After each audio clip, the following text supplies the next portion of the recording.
দুটি আঞ্চলিক সংগঠনের মধ্যে মঙ্গলবারের গোলাগুলির ঘটনায় একদিন বন্ধ থাকার পর পুরোদমে চালু হয়েছে সাজেকে যান চলাচল।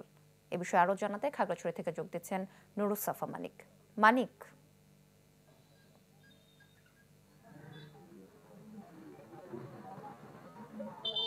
সোহেলি, গতকাল একদিন বন্ধ থাকার পরে কিন্তু আজকে থেকে অর্থাৎ আজকে সকাল থেকে স্বাভাবিক যে নিয়ম রয়েছে সাজেক যাওয়ার, সেই নিয়মে কিন্তু আজ থেকে পরিবহন চলাচল শুরু হয়েছে এবং আজকে সকাল থেকে অর্থাৎ যে নির্ধারিত সময়, সেই নির্ধারিত সময় মতোই কিন্তু খাগড়াছড়ি থেকে প্রায়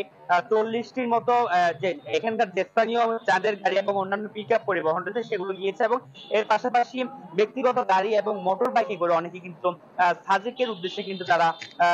ঘুরতে বেড়াতে গিয়েছেন এবং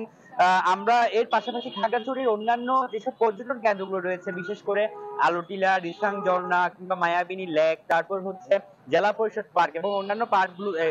বিনোদন কেন্দ্রগুলোতে কিন্তু আমরা পর্যটকদের যে উপস্থিতি সেটি কিন্তু আমরা দেখতে পাচ্ছি। যেহেতু সাপ্তাহিক ছুটির দিনগুলোতে কিন্তু আমরা পর্যটকদের উপচে পড়া উপস্থিতি দেখছি, তবে অন্যান্য সময়গুলোতে কম এবং আশা করা যাচ্ছে যেহেতু এখন পুরো শীত মৌসুম এবং সামনে স্কুল বন্ধ রয়েছে কিংবা শিক্ষার্থীদের বন্ধ রয়েছে, নানা ধরনের বন্ধ রয়েছে, সবগুলো মিলিয়ে কিন্তু খাগড়াছড়ি সহ এবং সাজেকে পর্যটকদের ভালো একটু উপস্থিতি হবে বলে তারা ব্যবসায়ীরা আশা করছেন এবং তারা জানিয়েছেন এখন পর্যন্ত অর্থাৎ পুরো মাস জুড়ে কিন্তু তাদের কাছে যে অগ্রিম বুকিং রয়েছে, সব মিলিয়ে বলা চলে যেদিন পরিস্থিতি পরিবেশ স্বাভাবিক থাকে ব্যবসায়ীরা ভালোভাবে ব্যবসা করতে পারবেন বলে বা পর্যটকদেরকে সেবা দিতে পারবেন বলে তারা কিন্তু আমাদেরকে জানিয়েছে। এই ছিল আমার কাছে খবরাখবর, সোহেলি।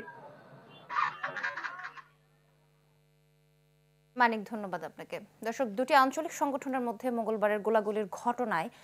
যান চলাচল বন্ধ থাকার পর এখন পুরোদমে চালু হয়েছে সাজেকে যান চলাচল। সে বিষয়ে বিস্তারিত জানাচ্ছিলেন সহকর্মী নুরুসাফা মানিক।